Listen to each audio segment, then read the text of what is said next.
क्या होगा जब कलयुग का अंत नजदीक आएगा? क्या सचमुच भगवान विष्णु अपना आखिरी अवतार यानी कल्कि का अवतार लेंगे? कलयुग का एक ना एक दिन अंत होगा। हम जिस समय में जी रहे हैं उससे पहले यहाँ कोई और भी था। असल में इस युग से पहले भी कई युग थे। बाकी युगों की कहानी हम बहुत बार किताबों में पढ़ते हैं। क्या कभी आपने सोचा है कि हमारा यह युग भी एक दिन समाप्त हो जाएगा, जिसे कि हम कलयुग कहते हैं? आखिर पृथ्वी का अंत कब होगा और कब होगा इस सृष्टि का विनाश? कैसे यह दुनिया अपने आप ही नष्ट हो जाएगी और पृथ्वी का एक नया जन्म होगा? धरती माँ भी बोझ सहते सहते थक चुकी है, इसलिए शायद एक कर्म के बाद कलयुग का अंत होगा। लेकिन सबसे पहले यह जानते हैं कि अभी कलयुग का कौन सा वर्ष चल रहा है। असल में ब्रह्मवर्तीय पुराण के अनुसार अभी का युग कलयुग चल रहा है और उससे के 5000 वर्ष पहले द्वापर युग की समाप्ति हुई थी। असल में ब्रह्मवर्तीय पुराण के अनुसार अभी का युग कलयुग चल रहा है और इसके 5000 वर्ष पहले द्वापर युग की समाप्ति हुई थी। अभी कलयुग में अधर्म फैलना शुरू हो गया, यानी कि अब बस ये शुरुआत हो चुकी है। अभी के समय में एक इंसान ने दूसरे इंसान पर भरोसा करना बंद कर दिया है और जब इंसान को खुद पर ही भरोसा नहीं होगा तो वह धर्म ग्रंथों पर विश्वास कैसे करेगा? शायद इसी को कलयुग कहते हैं। यहाँ अपने ही अपनों पर वार करते हैं। हमारी पुराणों और वेदों में बड़ी ही बारीकी से इसके बारे में सब कुछ लिखा हुआ है। पुराणों के अनुसार कलयुग में एक ऐसा समय भी आएगा जब इंसान की उम्र बहुत कम रह जाएगी। युवावस्था समय से पहले ही समाप्त हो जाएगी। आने वाले समय में मनुष्य की उम्र 20 साल की ही रह जाएगी।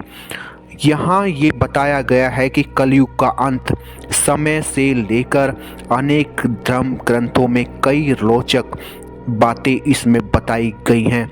जरा सोचिए, सिर्फ 20 साल तक जीवित रहने वाला इंसान उस समय जब कलयुग होगा तो उसकी उम्र 20 साल होगी। ये आपको सुनकर अजीब सा लग रहा होगा, लेकिन पहले के युग की बात करें तो लोग 500 साल तक जीते थे।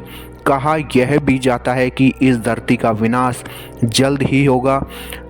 आखिर कितने कर्म वर्ष यानी कितने वर्ष बचे हैं इस कलयुग में? शास्त्रों के अनुसार समय अवधि को बड़े विस्तार से बताया गया है। इसके अनुसार हमारे पितरों का एक दिन रात मनुष्य के एक महीने के बराबर है। वहीं देवताओं का एक दिन एक रात मनुष्य की एक साल के बराबर होता है। देवताओं का एक महीना मनुष्य के 30 साल के बराबर होता है और देवताओं का एक साल मनुष्य के 360 साल के बराबर होता है। कलयुग 4032 साल का है। इसमें अभी 4027 साल बचे हुए हैं। 4027 साल का बाद इस धरती का कलयुग और मनुष्य जाति का सर्वनाश हो जाएगा और फिर से सतयुग का प्रारंभ होगा। धम्मा पुराण में कलयुग की अवधि 4,32,000 साल बताई गई है। इसमें मनुष्य की उम्र कम से कम 100 साल की रहेगी, लेकिन धीरे धीरे यह घटकर 20 साल की हो जाएगी। इसके अलावा मनुष्य की अगर लंबाई की बात करें तो उनकी लंबाई कम से कम अभी औसतन एक व्यक्ति की लंबाई 5.5 फीट है, लेकिन जैसे कलयुग का अंत करीब आएगा मनुष्य जाति का भी अंत होने लगेगा। इससे समझते हैं कि आखिर किस तरह कलयुग का अंत होगा। एक दूसरे के दुश्मन हो जाएंगे, एक दूसरे की हत्या करने लगेंगे। कलयुग का अंत होते होते मनुष्य की उम्र केवल 13 वर्ष रह जाएगी और उसकी लंबाई सिर्फ 4 इंच रह जाएगी। इस समय महिलाओं का स्वभाव भी बेहद कठोर हो जाएगा। केवल धनवान व्यक्तियों के पास ही महिलाएं रहेंगी।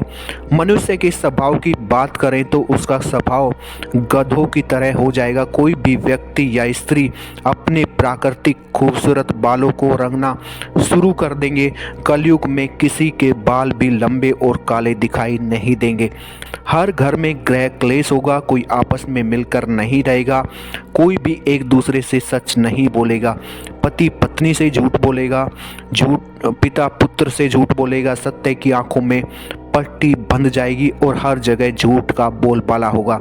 जिस तरह सतयुग के लोगों की उम्र लंबी होती थी, उनकी मृत्यु भी बहुत अच्छी और सुलभ, मगर कलयुग में ऐसा नहीं होगा। व्यक्ति की उम्र 15 से लेकर महज 20 साल हो जाएगी और उनको अकाल मृत्यु का सामना करना पड़ेगा। जब 7 वर्ष की कन्या बच्चे को जन्म देगी, तब भगवान विष्णु ने कहा था तब वह कलयुग में कल्कि का अवतार लेंगे, क्योंकि उस समय कलयुग में पूरी तरह से हैवानों का वास होगा। पुराणों के अनुसार धरती पर कल्कि अवतार का भी जिक्र मिलता है। ऐसा कहा गया है कि जब धरती पाप के बोझ तले दब जाएगी और इस धरती पर अपार पाप होगा, तब भगवान विष्णु कल्कि का अवतार लेकर धरती पर आएंगे और इस धरती को पापियों से मुक्त करेंगे और उसके बाद दोबारा इंसान जन्म लेंगे। ऐसे होगा कलयुग का अंत।